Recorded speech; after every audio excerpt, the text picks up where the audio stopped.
de volta com o Educador em Entrevista. Hoje o tema é meio ambiente e eu converso aqui a respeito de algumas ações ambientais aqui do nosso país com o professor Rafael Freire. Obrigado pela participação com a gente, Rafa. Sempre um prazer estar aqui, Luciano. Também com a Tatiana Ferreira, bióloga. Obrigado pela participação, Tati. Eu que agradeço mais uma vez pelo convite.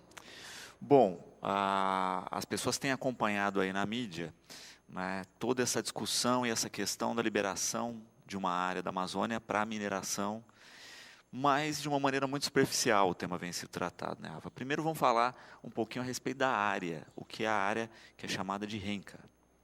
Sim, Luciano, acho que isso é importante para a cidadania socioambiental. A questão foi tratada meio que de cima para baixo e tem todo um histórico significativo dessa área, né? Então, a gente está falando de uma área que está na Amazônia Legal, é um bioma amazônico.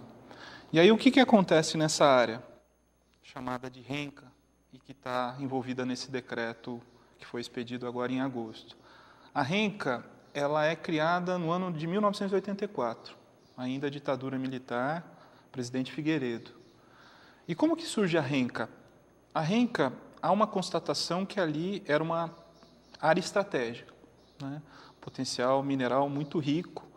E nessa época, né, o Brasil, ainda enquanto ditadura, a necessidade de se posicionar na reserva dos seus interesses estratégicos. Então, a natureza é muito mais vista como matéria-prima, como recurso natural. E aí, a partir disso, é criada uma reserva nacional mineral, renca, em 1984. E aí suspende-se toda a exploração mineral nesse quadrante amazônico, isso em 84. A partir da criação da renca, se abre para pesquisa e estudo. Vamos ver qual que é a nossa potencialidade nessa área para a gente se beneficiar enquanto nação, enquanto país soberano. Vamos afastar as empresas estrangeiras desse nosso patrimônio nacional, o olhar mineral. Só que de 84 até os dias de hoje, né, a dinâmica da ocupação territorial, a renca, apesar dela ter esse viés de preservação de reserva mineral, ela possibilitou a criação de vários espaços territoriais especialmente protegidos. Então, a partir da criação da renca, hoje a gente tem nesse território amazônico 6 unidades de conservação grandes, que são áreas para conservação e proteção ambiental, 3 nacionais e 3 estaduais. E a gente tem um território indígena. E aí o que sobra para exploração mineral é muito pouco na renca. Então, você tirar um invólucro da renca hoje, pensando que vai encontrar a realidade de 1984, é um equívoco. E a gente está falando de floresta amazônica. E todo esse debate, ele acabou não acontecendo como deveria ocorrer. E também a medida legal não foi a correta. Você não pode extinguir uma reserva, um espaço protegido, na caneteada de um decreto. E aí a gente tem várias garantias na legislação ambiental que estabelecem que esse tipo de discussão necessariamente deveria ter, no mínimo, ter passado pelo Congresso, o que também não aconteceu. Então, a gente tem problemas, riscos ambientais significativos e vícios formais também de como foi conduzida essa discussão. Então, é nesse cenário que está se dando essa discussão sobre a renca, e aí a gente pode falar um pouco mais sobre isso. A Justiça está tendo que intervir e possibilitou, né, na verdade, uma discussão depois da extinção, porque daí o que aconteceu? Dia 22 de agosto, o presidente Temer emite um decreto, publica um decreto, 2 artigos, extinguindo a renca. E aí que a sociedade toma conhecimento disso. Há uma pressão social a partir disso. Dia 28 de agosto, ele emite um outro decreto, meio que trazendo algumas cautelas, mostrando o que houve, depois uma consideração ambiental com o território. Só que isso não bastou, né? Não se resolve, porque a gente tem um risco muito grande, que depois a gente pode falar melhor. E aí, depois desse decreto, intervenções judiciais começaram a acontecer. O juiz de Brasília suspendeu os efeitos desse decreto. Entrada de mandado de segurança no Supremo. Procuradoria da República entra com uma ação também para afastar os efeitos desse decreto. Então, a gente começou a ter toda uma complexidade de intervenção judicial, até o último ato, o presidente suspendeu os efeitos por 120 dias. É nesse momento que a gente se encontra. Perfeito. E Tati, eu acho que é um absurdo a gente pensar na questão desse tipo de ameaça, né, ainda mais com a turbulência política, sendo feita de uma hora para outra, sem discussão, sem debate, sem avaliação ambiental do impacto disso, e ainda sonhar que essas ações não interfiram no planeta, em clima, em ações, né? A gente percebe aí os Estados Unidos com uma atitude suicida, né, desse ano, com esse novo presidente bizarro, né, que é um louco, e a gente tem que ter a clareza disso. O termo é esse, que vai lá e revoga os tratados ambientais dos Estados Unidos, e agora já está de cara colhendo isso com a quantidade de furacões e tornados que estão arrasando a área, né? Então não dá para falar, né, em tempestades que há quase 2 séculos não se registravam, né? Então está evidente que é suicídio fazer esse tipo de ação, e a gente ainda ter esse tipo de discussão hoje. Exatamente, né? As questões ambientais, cada vez mais, elas estão se mostrando, né, emergenciais, né? O posicionamento do governo, ele passou da hora de ser uma medida conservacionista de todo o meio, né? A Amazônia é inquestionável o seu potencial de benefício mundial, na verdade, né?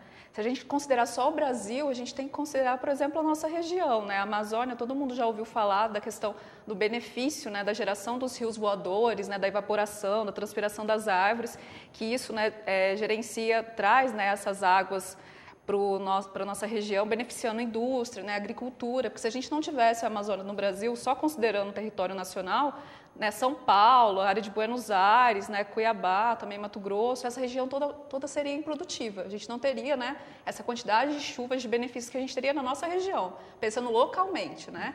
Agora, globalmente, né, a gente tem uma reserva riquíssima em animais, plantas, isso que foram descobertas, milhares e milhares de plantas, insetos que são usados na medicina diariamente, sem contar do potencial que ainda não foi descoberto.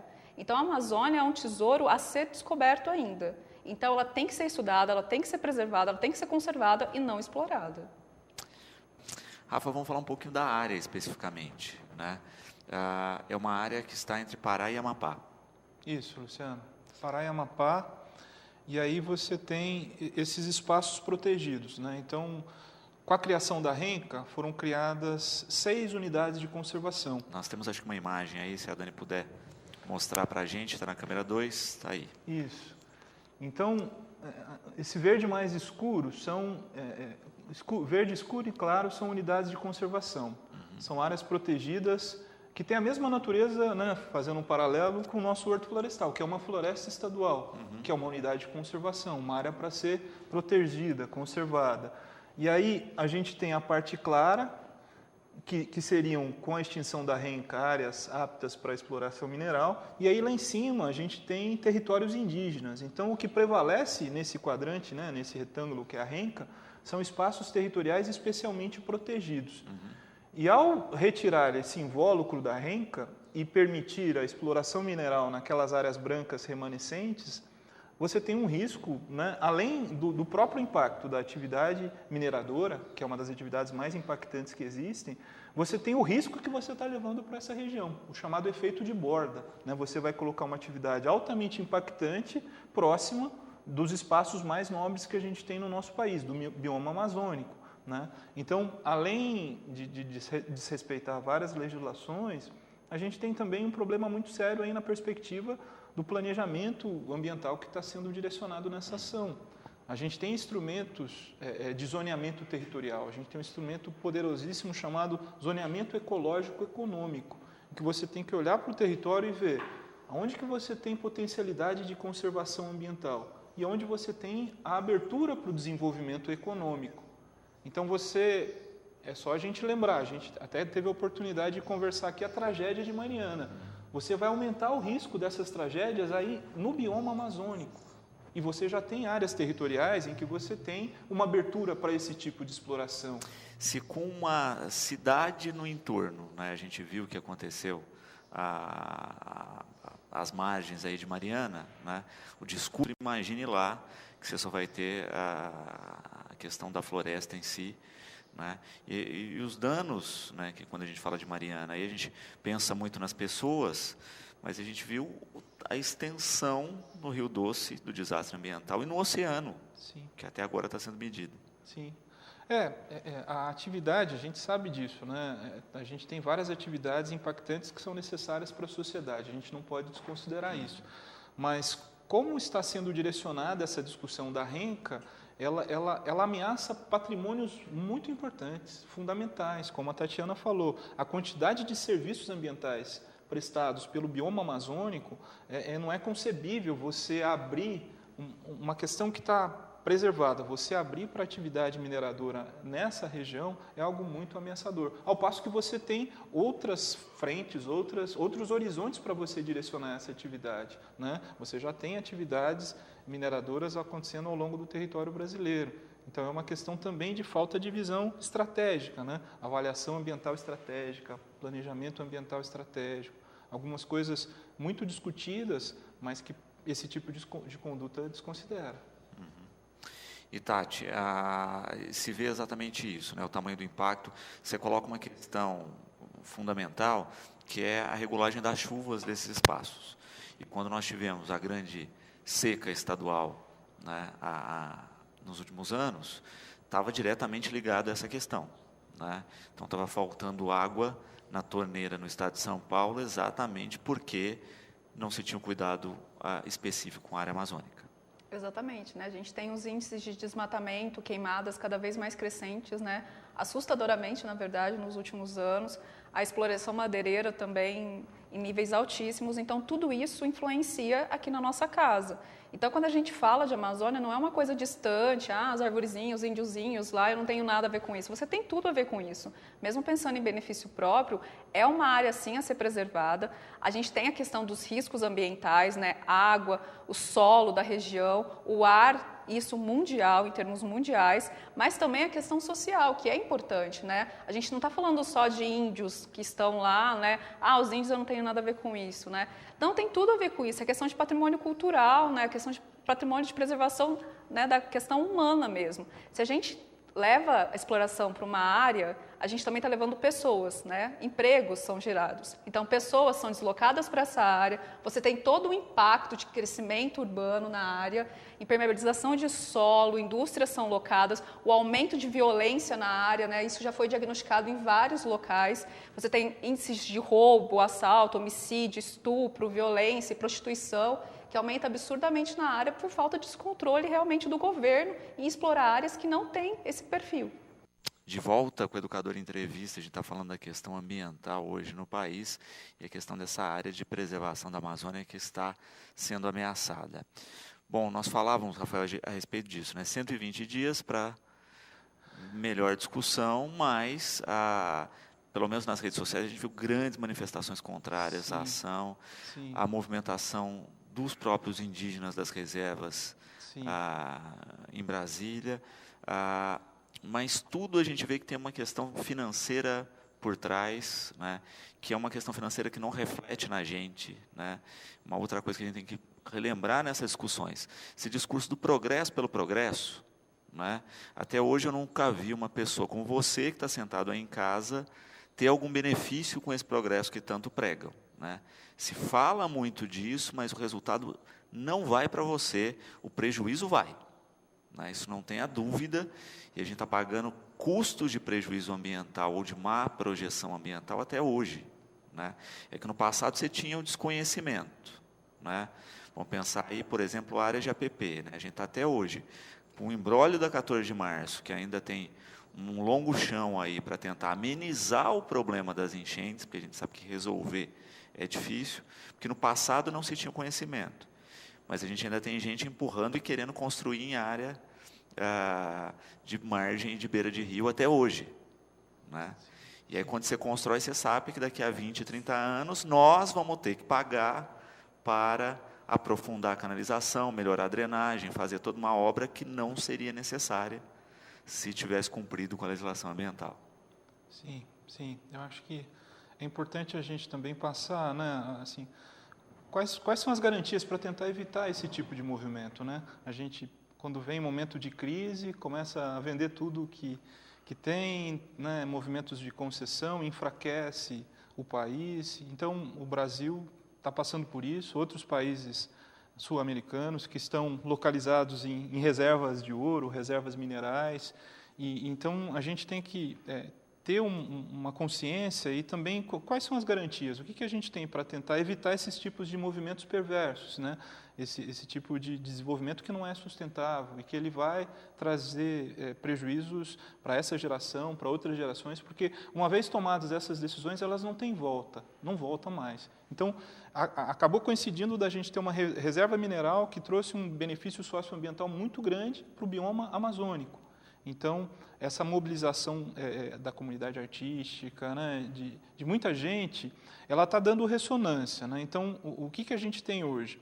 A gente já tem algumas decisões do Poder Judiciário sinalizando equívocos dessa extinção da renca, desse decreto que extingue a renca. Então, o que a gente tem de garantia? O Congresso poderia ser mais ativo nisso, né?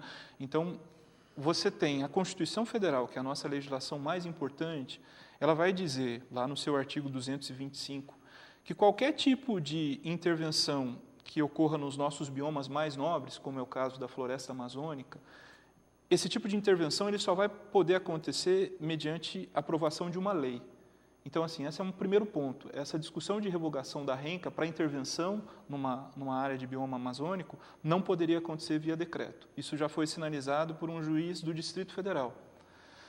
Outra coisa, que a gente até chegou a discutir, vocês, né, lideraram a questão do horto, várias entidades, a cidade se mobilizou num movimento muito parecido com esse, só que esse é global, é interesse global, é floresta amazônica, a gente teve aqui uma questão local, regional, muito forte, muito significativa e louvável em defesa do nosso horto. Como aconteceu com o horto e como acontece com a renca, para você mudar a natureza de um espaço territorial especialmente protegido, para vender, para desproteger, para extinguir, a Constituição também vai dizer que esse movimento ele só pode acontecer mediante uma lei, também não poderia acontecer mediante decreto. Então, a Constituição sinaliza esse tipo de movimentação de regredir espaços protegidos, no mínimo tem que passar pelo Congresso Nacional, no mínimo tem que haver uma discussão muito mais ampla do que aconteceu para os atos da renca. Né? Então, é isso que faltou. É claro que a gente está num momento político muito delicado. A gente sabe que isso não pode não representar uma grande, né, garantia de proteção dessa área, mas isso necessariamente tem que acontecer. A discussão tem que acontecer, a sociedade tem que participar disso. Né? E depois de tudo isso, né, desses movimentos de ações judiciais, foi concedido agora esse prazo de 120 dias para que essas discussões ocorram, para que esses subsídios científicos, ambientais, de prestação de serviços, da importância dessa área, não só para o Brasil, mas para o mundo, esse debate ocorra. E a gente não perca, né, o monitoramento desse prazo, né, porque está acontecendo tanta coisa no nosso país, a gente tem que tomar cuidado para que essa questão não fique esquecida daqui 120 dias. Né? Uhum. Mas a gente tem garantias muito importantes que têm que ser respeitadas, que têm que ser discutidas. Sem dúvida. E todo o discurso, de novo eu caio nessa questão, né, Tati, do progresso, das ações, acabam derretendo quando se coloca a questão ambiental de fato. Né? Belo Monte, por exemplo, né? Olha, se falava muito de que não vai ter impacto, não vai ter problema e tal, né? A obra nem chegou à conclusão ainda, a gente está vendo uma enxurrada de denúncias de problemas, né? Fora a questão política do superfaturamento de obra, do dinheiro desviado, entre tantas outras coisas. Então, assim, quando se diz uma coisa e se coloca um projeto a toque de caixa, às escuras como esse, a gente sabe que o país vai ser prejudicado, o país vai perder com isso. Com certeza, a gente tem percebido cada vez mais, né, os interesses, né, por trás dessas aprovações que seriam para o desenvolvimento do país. Né? Então, cada vez mais se faz importante a participação popular, né, esse movimento, né, como o Rafa destacou, aqui no Horto foi incrível a movimentação que a cidade toda, que a região toda, né, teve e conseguiu um resultado altamente positivo. Nesse caso do renca, a mesma coisa, né? A comunidade se envolveu, se manifestou nas redes sociais e teve esse retorno, porque se a sociedade ela ficasse quieta, passaria tranquilamente sem problemas nenhum. Então, a gente tem que se pontuar, a gente tem que se manifestar, sair da área de comodismo, né? A gente tem sim voz e a gente tem que colocar ela na ativa, porque, como a gente mesmo disse, né? Tudo isso vai afetar todos nós. Não é uma coisa longínqua que não tem nada a ver comigo, vai afetar a minha vida, meus filhos, meus netos, enfim, o mundo como um todo. Então, a gente tem que se pontuar e tem que usar os meios para isso, né? As redes sociais estão aí para, né, beneficiar toda a comunidade ao mundo como um todo. A gente tem que aproveitar. Agora, no campo jurídico, aí dessa discussão, deixa eu aproveitar para falar um pouquinho aí do livro Energia, Direito e Perspectivas para o Diálogo de Sustentabilidade, volume 2 aí, que você faz parte da... Isso. Na verdade, é a oportunidade de divulgação de um trabalho. Tem um capítulo nesse livro, Luciano, e, na verdade, ele propõe exatamente isso, trazer contribuições para um desenvolvimento sustentável. E aí, fazendo esse diálogo entre a regulamentação, muito do que a gente está discutindo para a RENCA, né, o respeito da regulamentação, e uma regulamentação direcionada para o setor energético, né, direito e energia para um desenvolvimento sustentável, para a sustentabilidade. Então, esse capítulo ele traz várias abordagens de incentivos a energias mais limpas, né, tanto, né, a biomassa, que a gente trabalha muito aqui na nossa região, eólica, solar.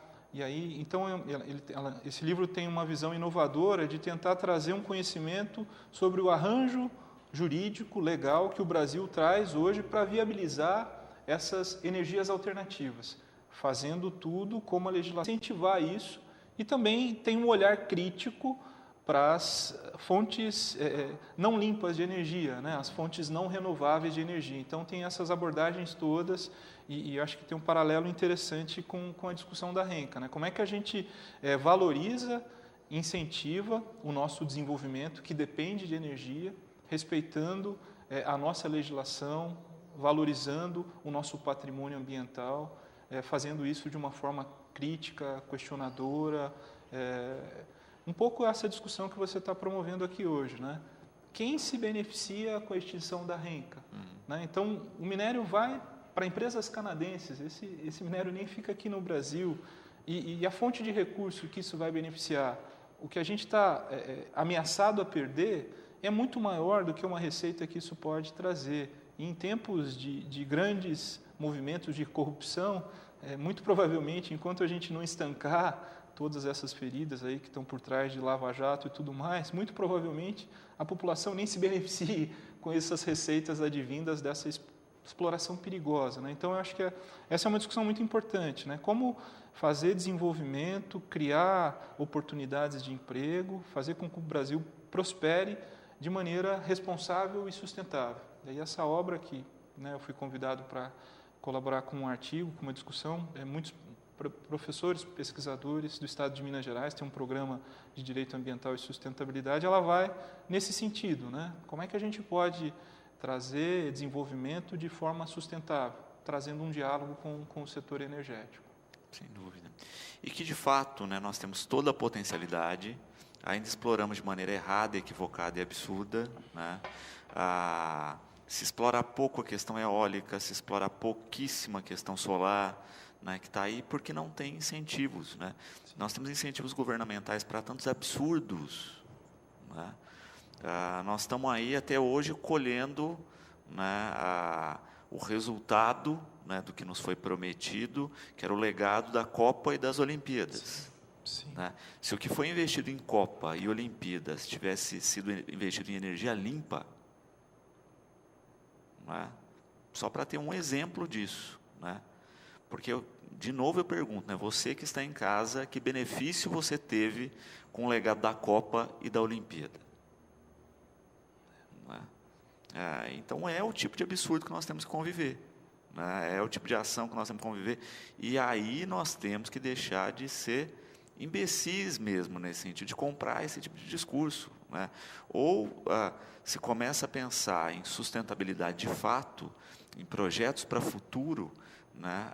Ou estamos fadados a ficar nessa questão de apagar incêndio, que é o que a gente faz a todo momento na gestão pública no Brasil, né? Que a gente tenta consertar problemas que vêm do passado sem conseguir projetar um futuro. Eu acho que só complementando isso, e a gente tem que tomar muito cuidado para não ficar à mercê de uma visão míope do quadro político que está tomando essas decisões, né? Eu acho que o exemplo aqui de Batatais, ele é muito valioso, como a Tati, né, destacou, você, né, teve um envolvimento muito grande em vários setores, várias pessoas. Se a gente fizer uma leitura agora, né, a sociedade se mobilizou, a justiça atuou, foi suspenso o edital que colocava, né, uma consulta pública para concessão e até venda do horto, e a gente olha hoje, a pessoa que promoveu tudo isso nem está mais no governo. Né? Se a gente pensar, se essas coisas acontecem, a gente, né, tem esse tipo de perda de patrimônio ambiental, que tem uma conotação global, e aqui o nosso local. Depois isso não tem mais volta. Então, eu acho que isso é muito importante. A sociedade tem que estar muito atenta. Né? Momentos de crise, eles não podem representar oportunidade de leiloar aquilo que a gente tem de mais precioso. Né? A gente fez aqui um paralelo. Né? Eu tive a oportunidade de ficar um tempo fora do país. A Espanha. A Espanha, a duras penas, ela reconhece aquele pouco que sobrou de patrimônio ambiental na sua territorialidade. Aquilo é extremamente valioso, mas é muito pouco que eles têm. Isso a gente tem numa escala global. Então, a gente tem um patrimônio estratégico muito diferenciado. O mundo está interessado e a gente tem que saber se beneficiar disso de uma forma responsável e sustentável. A gente não pode, né, tirar esses invólucros só porque a gente está em crise, só porque a gente precisa de receita.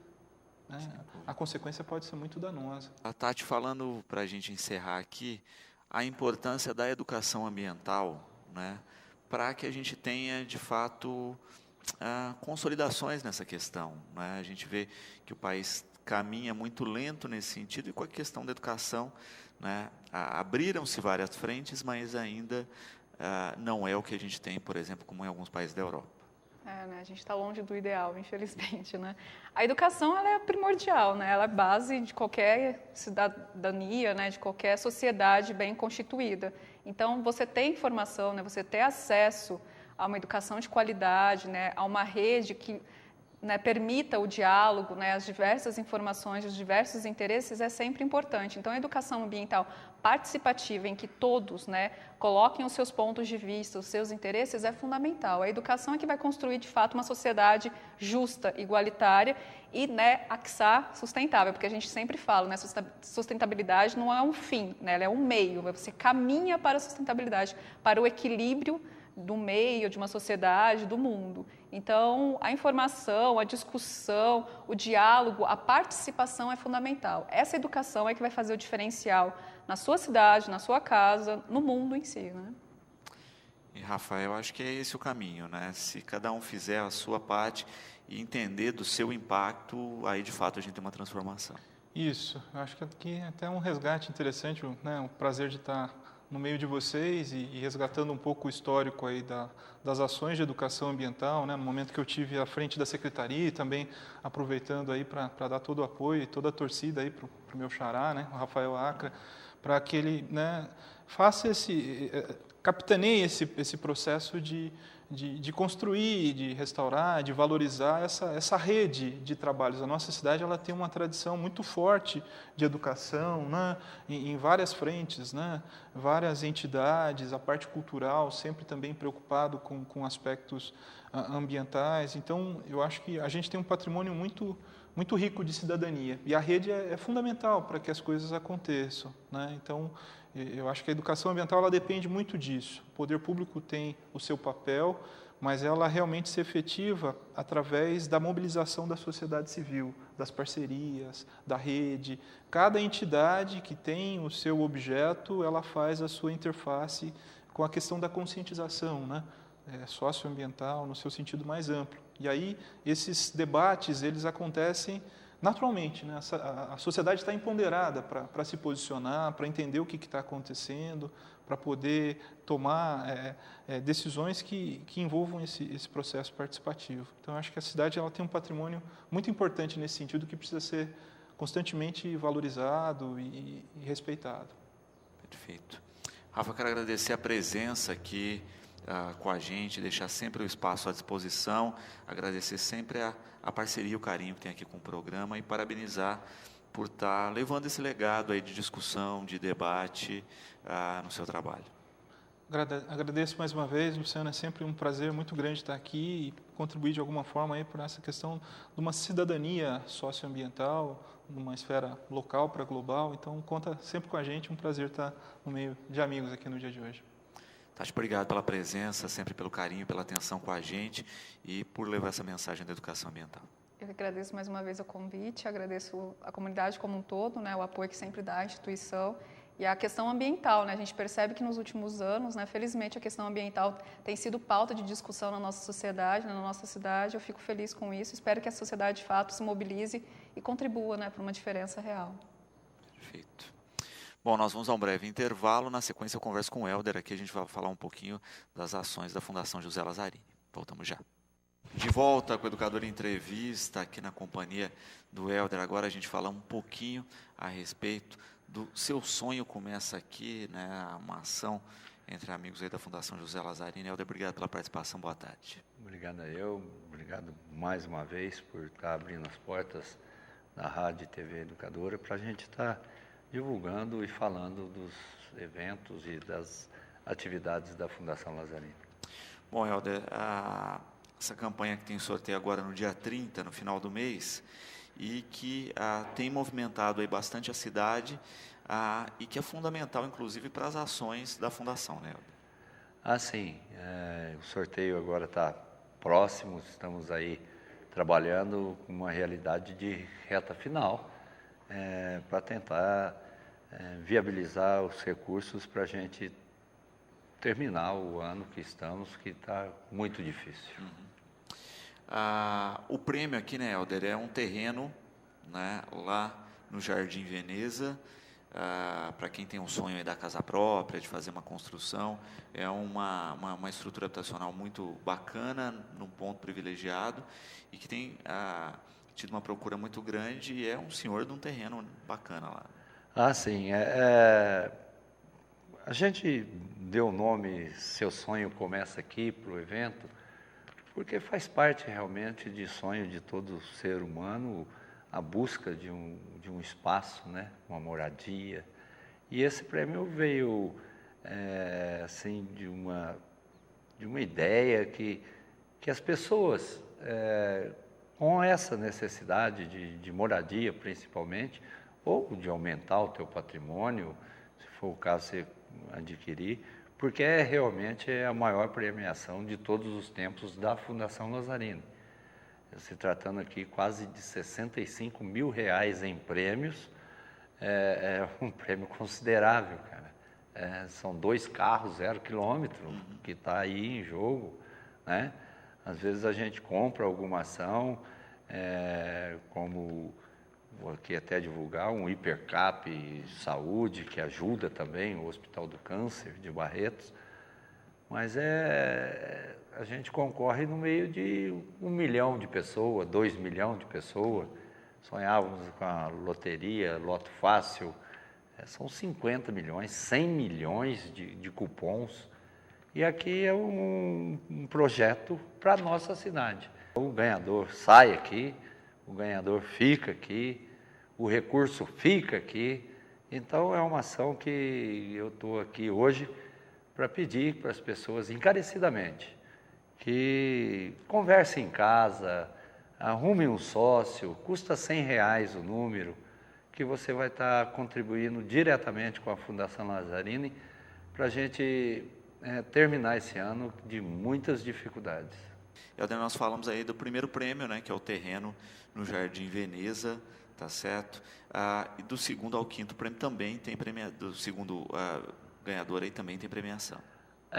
Na Loteria Federal, no sorteio da Loteria Federal, é de primeiro a quinto prêmio.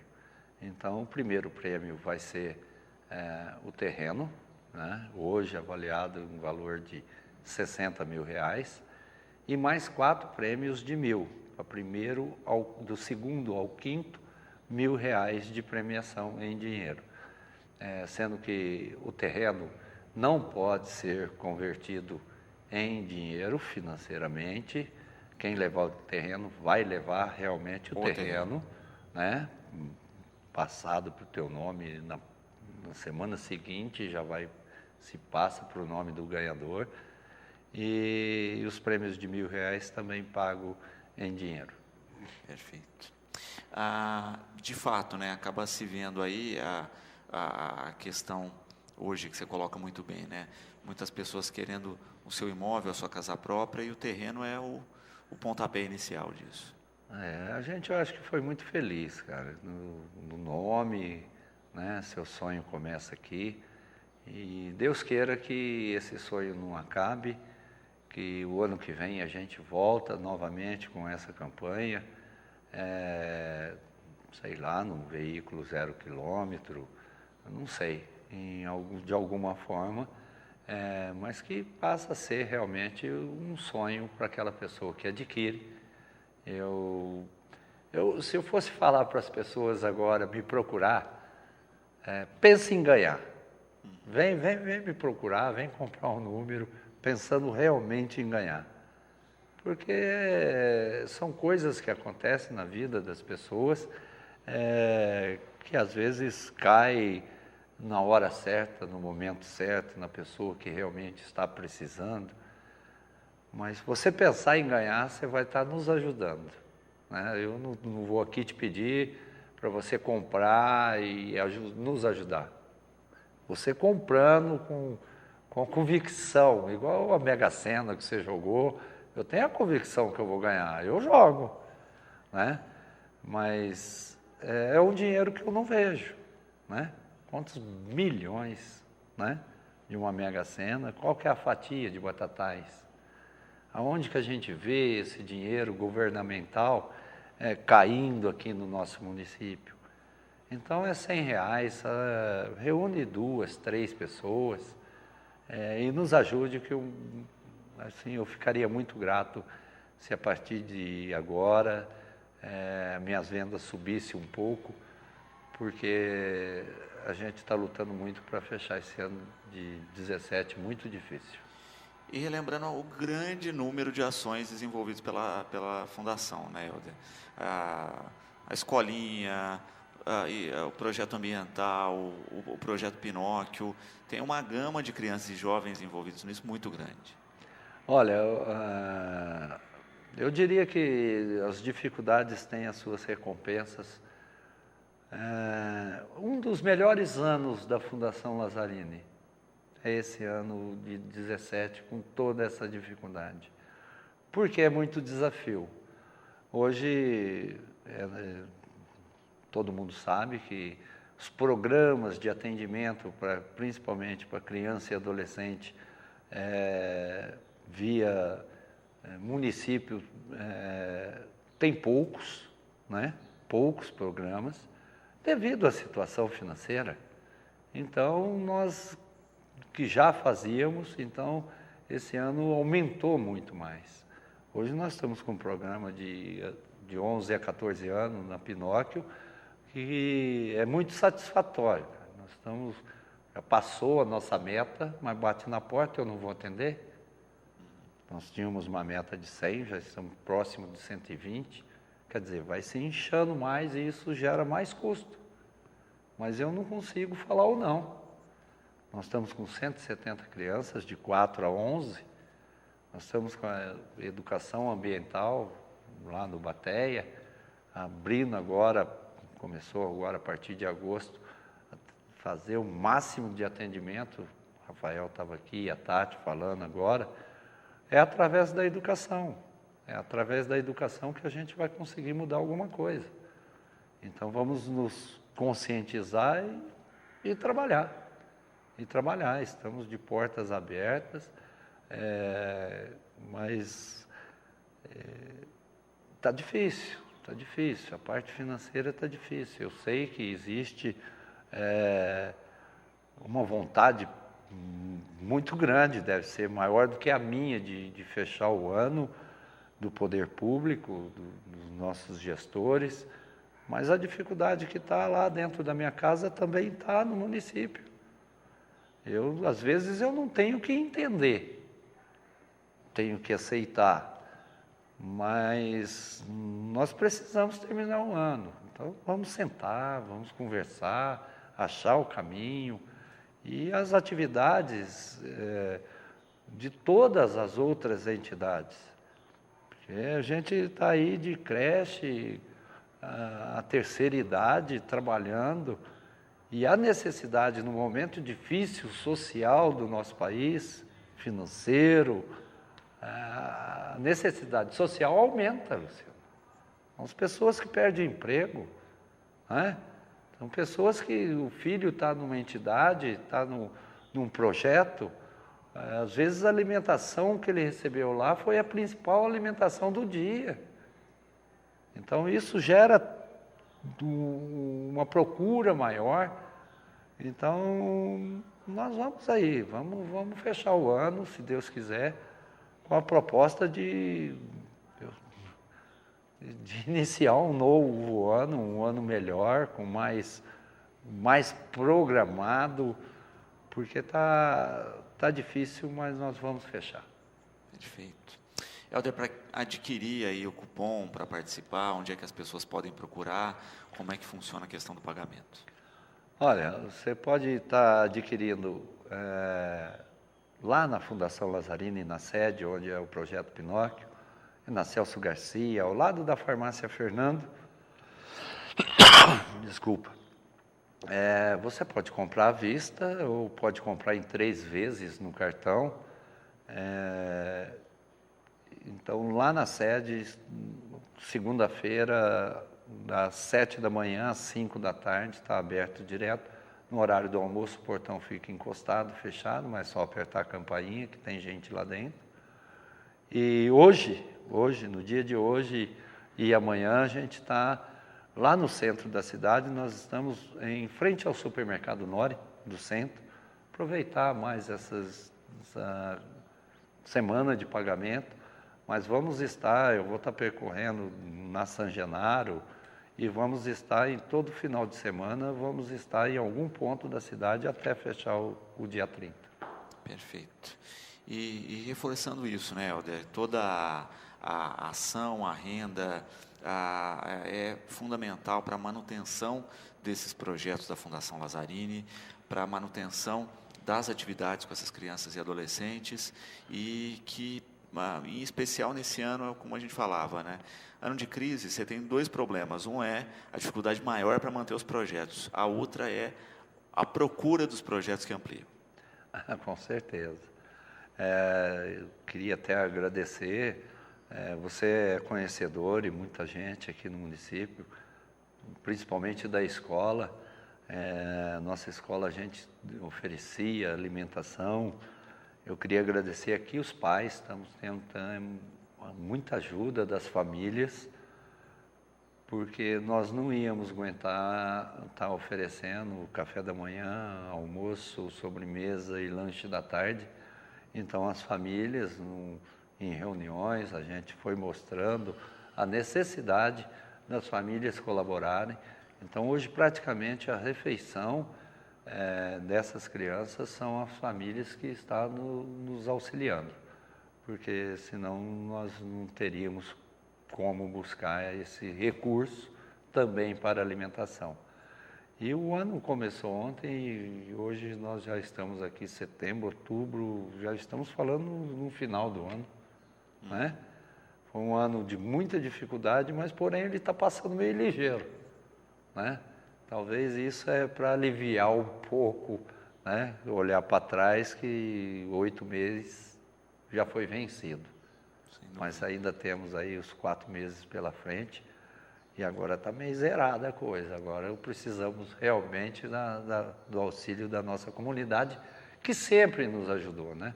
É hora que a gente sai para eventos e uma comunidade que reconhece, né, o retorno que a gente também oferece. São 300 famílias envolvidas nos projetos e com certeza em alguma empresa sempre vai ter um sobrinho, um filho, um neto que está lá com a gente e a gente está fazendo o máximo para oferecer todas as atividades, toda a educação ambiental, tudo aquilo que a gente busca de ser melhor para essas famílias. Perfeito. E reforçando isso, né? Todo mundo pode colaborar de alguma maneira, às vezes você não pode colaborar direto com essa ação, né? Mas procure a fundação, veja como colaborar, ou, né, rateando aí o valor, né, entre os amigos, cada um colabora com um pouquinho da parcela, quem sabe aí essa parceria acaba sendo retribuída durante o sorteio do terreno. Com certeza.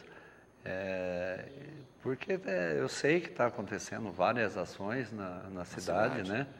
A gente termina uma ação, vendeu uma feijoada, eu já começo a vender uma pizza, porque está sendo a única maneira, né? A classe mais sofrida, que é a classe trabalhadora do nosso país, é essa mesma classe que nos põe para cima, que nos motiva e que nos ajuda. Então, as outras entidades também, vamos ajudar, gente. Vamos ajudar, que o momento é de ajuda mesmo.